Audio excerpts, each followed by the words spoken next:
Today on XMU News, the aftermath of Hurricane Maria, the grim state of Puerto Rico. In local news, Malaysian school fire kills 23 people. And in the sports section, President Donald Trump attacks pro athletes for kneeling down during the national anthem. Good morning from XMU News. My name is Chang Ye Ian. And I'm Ming Xuan.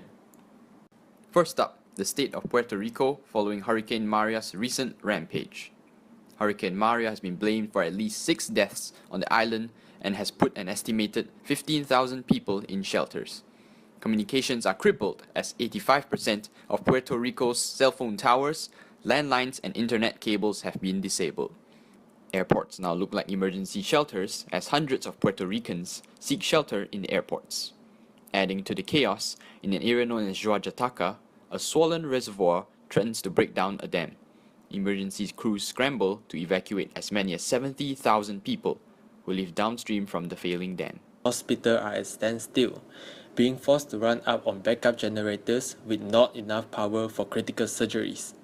One doctor from Hospital del Maestro said that the humidity in the area was too high to carry on with work.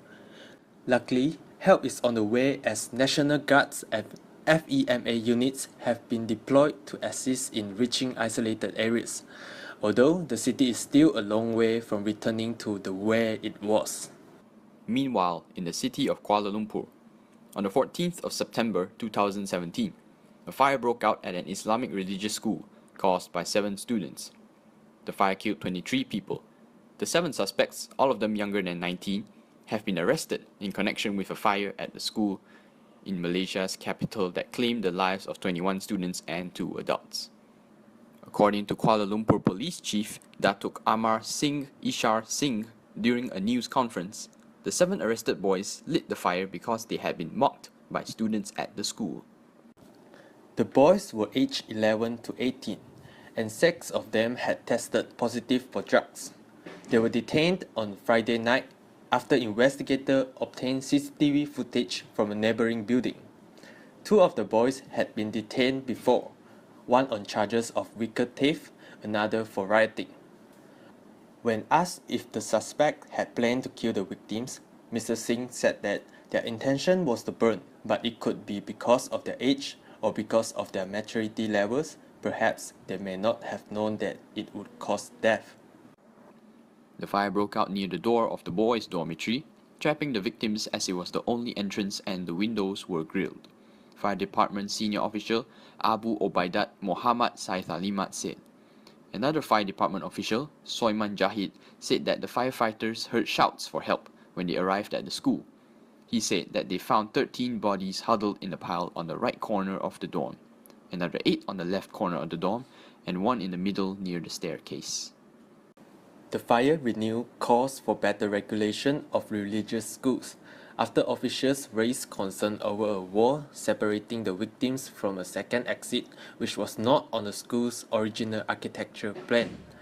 Malaysia's Minister for Housing, Noor Omar, said that the school's plan included an open top floor that allowed access to 2 staircases, but that a wall had been built dividing the floor, leaving just 1 exit for the dormitory. The school had submitted an application for a fire safety permit that had not been approved, he said. And now in the sports section, sports and politics clash as President Donald Trump bashes NFL players for kneeling during the national anthem. This was done as an act of protest against the treatment of African Americans by the US police since President Donald Trump's election. The president called for NFL owners to fire players who continued these protests, which he labeled as disrespecting the national flag and country. This act of protest also took a toll on the NFL attendance as the crowds for NFL games dropped by as much as 32% in the past 2 days. President Donald Trump tweeted that the only way out for the NFL was to set a rule that disallows players from kneeling during the national anthem. On the other hand of the argument, Executive Director of the National Football League Players Association, DeMaurice Smith, says that the players have the right to exercise their right of free speech and that no man or woman should ever have to choose a job that forces them to surrender their rights. All information brought to you was sourced from CNN News NBC News and The Star Online. That's all we have for you today. Stay tuned tomorrow on XMU News for more. Have a nice day.